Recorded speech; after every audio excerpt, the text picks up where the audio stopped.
नाही, असं कसं काही नाही आहे. सगळ्याचा सहभाग आहे, खास करून मतदारांचा. भाजपच्या कार्यकर्त्यांना कुठं त्यांना स्वीकारलं होतं? नाकारलंच होतं. आणि एकंदरीत काही पळण्यामागे स्वतःसुद्धा कारणीभूत असतं. दुसऱ्यावर कापर फोडूनचा फायदा नाही. आपल्या वर्तणुकीमध्ये बदल करावं. आमचं तर लक्ष होतंच ना. निवड पाळणंच नव्हतं, आम्ही जिंकून याचंच लक्ष ठेवलं होतं, त्याच्यात ते पडले.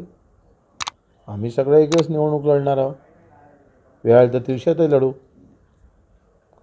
भडनेरात पण लढू.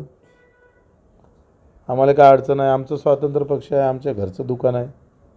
जेव्हा मनात आलं तेव्हा चहा बनवण्याचं काम करू. आम्हाला ऑर्डर घ्या नाही लागत, कोणी देत नाही, आम्ही ऑर्डर देतो.